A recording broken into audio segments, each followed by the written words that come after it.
O governo não cedeu o ministério para o MDB, para o PSD, para o União Brasil, meramente porque o Lula achava que teria importância só de ter essas pessoas dentro do governo. Além de mandar uma mensagem para a sociedade da ideia de que a política precisa ser pragmática e ampla, não se pode fechar em bolhas como o Bolsonaro fez, também se busca alianças. E quando você vê, por exemplo, a votação de ontem, o fracasso foi total em relação aos partidos que, em tese, teriam de votar com o governo, entre eles o MDB, o PSD, como a gente já citou aqui, e União Brasil. E o Lula hoje foi, como a gente chama aqui no Nordeste, chamar na chincha esses ministros, né, e esses membros do MDB, do União Brasil e do PSD e mandar real. Claramente, vocês acham que a gente do governo, nós somos otários, a gente está dando o ministério para vocês, porque a gente sabe que o momento é complicado, mas também não está essa maravilha para vocês todos, não. E essa MP, qual que é a sua expectativa, Carlito? Essa MP que reestrutura os ministérios? Você acha que o governo agora de manhã, o Lula chamou para uma reunião, né, de emergência com articulação política, com o Rui Costa também, né, Padilha, com o Rui Costa, e tem que ser votado hoje, né? Não pode passar, o prazo é dia 1º para voltar, senão volta a estrutura do Bolsonaro com 17 ministérios. Eu acho que vai ser aprovado. Inclusive, eu acredito que essa mensagem do Lira ontem foi meio que uma chantagem mais severa, porque, para quem talvez não esteja acompanhando a política e os debates internos, o Lira, ele é inimigo político do Renan Calheiros aqui no estado de Alagoas, né, vizinho de Sergipe. E uma das exigências do Lira para poder aprovar pautas importantes do governo era que o Lula tirasse o cargo do Renan Filho, que é ministro do governo Lula. E o Lula não cede como o Bolsonaro cedia a tudo que o Lira queria. E aí agora ele está imaginando que vai conseguir pressionar o Lula. Ontem foi a mensagem que o Lira passou ontem foi a seguinte: você está vendo que se eu quiser não aprovar amanhã o MP dos ministérios, eu não aprovo? E aí o Lula agora chamou hoje de manhã os ministros para reunião e aliados políticos, porque a gente precisa rememorar uma coisa importante. O governo não cedeu o ministério para o MDB, para o PSD, para o União Brasil, meramente porque o Lula achava que teria importância só de ter essas pessoas dentro do governo.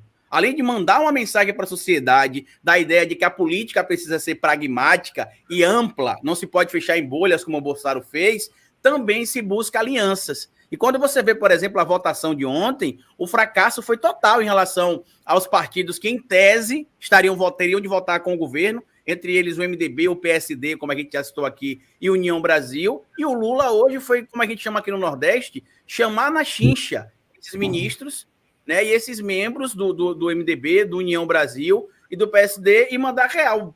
Claramente, vocês acham que a gente do governo, nós somos otários, a gente está dando o ministério para vocês, porque a gente sabe que o momento é complicado, mas também não está essa maravilha para vocês todos, não.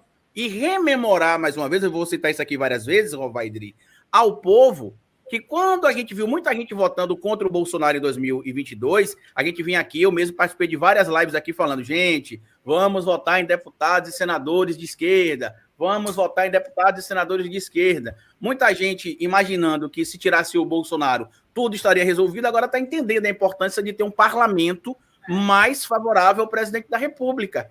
Então, quem está aí reclamando que o Lula está dando isso para tal partido, o Lula está dando ministério para aquele partido, ele poderia não dar nada disso se a gente conseguisse ter a maioria do Congresso de esquerda. E a gente precisa fazer esse processo de letramento político da população. É como o Rovai falou ontem, acabei de assistir, Rovai, o seu corte aqui sobre o caso da Janja, né? Que agora é crime, o presidente almoçar com a esposa, não pode. Ele tem, se almoçasse ali com empresários golpistas, absurdo, né? Como era o caso do ex-presidente, né? Que era famoso pelas amantes, talvez fosse algo normal, mas como o presidente, como você citou, com 77 anos de idade, vai almoçar com a primeira-dama, que diferente da Michele, que era um papel figurado, a Janja atua como agente política, mesmo sem ter poder político, com a própria imagem dela, ela já representa muita força. E aí eu vi você falando ontem sobre a questão de alguns meios que se dizem progressistas também atacando a Janja. E eu preciso trazer para essa discussão aqui também o discurso que alguns meios ditos progressistas têm também trazido aí, Rovaidri, em relação a vencemos, estamos ganhando, a esquerda está forte. A gente está em um momento de reestruturação do nosso bloco ideológico. A gente não está com essa força toda ainda. O primeiro passo foi a derrota do Bolsonaro. Existem outros passos a serem dados. Com certeza. E tem que ser rápido, né? Porque a gente, 2024, tá aí o ano que vem. Quais, né? Isso vale também, quais prefeituras, né? A esquerda, o campo progressista vai ter, né? Quais câmaras de vereadores, né, vão ser eleitas aí pelo país, né? Porque a destruição também ocorre, né, no nível local, ali nas cidades, depois, né, nos estados, aí no Congresso Nacional. Rovai, você ia falar alguma coisa?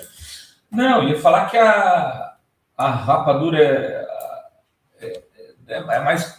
doce, mas não é mole, né, Rovai? Não, é doce, mas não é mole, não. É mais complicado o jogo do que as pessoas imaginam. Eu acho que o Lira está fazendo o que ele tem, o que, dentro da lógica do braço de ferro que está armado, ele tem que fazer. Agora, é isso. Você vai para uma disputa, você vai ver quem, quando a gente falava no movimento estudantil, quem tem garrafa para vender. Entendeu? Aí, bicho, quantas garrafas você tem aí? Eu tenho tantas. Você tem quantas? É a hora do Lula chamar e falar assim: vocês vão ter que mostrar, ministros do União Brasil, que tem garrafa para entregar. Quantos votos vocês vão garantir aqui? Não vai. Reforma ministerial. Eu acho que vai acabar tendo uma reforma ministerial vai cair alguns ministros nos próximos dias. Eu também acho. O que está dado para mim é isso. E quais vocês acham? Eu acho, inclusive, Dri Rovai, que tem 2 ministros que o Lula indicou, que para mim, com todo respeito ao presidente Lula e a própria articulação política, que nesse momento está com o Padilha e com o Rui, né? O Rui é um cara que eu acompanho, trabalho há muito tempo por ser baiano. Eu moro em Sergipe há 14 anos, mas eu sou baiano. Então acompanho muito a política da Bahia também. Mas a Daniela de Vaguinho, para mim, não era alguém que não teve muito sentido, porque ele não conseguiu resultados que se esperava na região da Baixada Fluminense. E o Juscelino Filho, pelas polêmicas envolvidas com o Juscelino Filho. Para mim, assim, não tem nada agregador. A pasta é para ficar com a União Brasil. Então, o governo tem de falar: olha, a gente aceita que vocês indiquem qualquer um, menos esses nomes, porque não agregam em nada e trazem um desgaste para o governo. O Alcolumbre, que quem indicou foi o Alcolumbre, pelo que se sabe. O Alcolumbre, por exemplo, está numa guerra terrível com o Renan e vetou o nome do Renan na CPI, porque é aliado do Lira. Então, na prática, você está entregando para o inimigo 2 pastas que não entregam nada. O Alcolumbre é o rei das nomeações da União Brasil. O Alcolumbre tem uma fatia no governo imensa. E o Alcolumbre não entrega nada. Exato.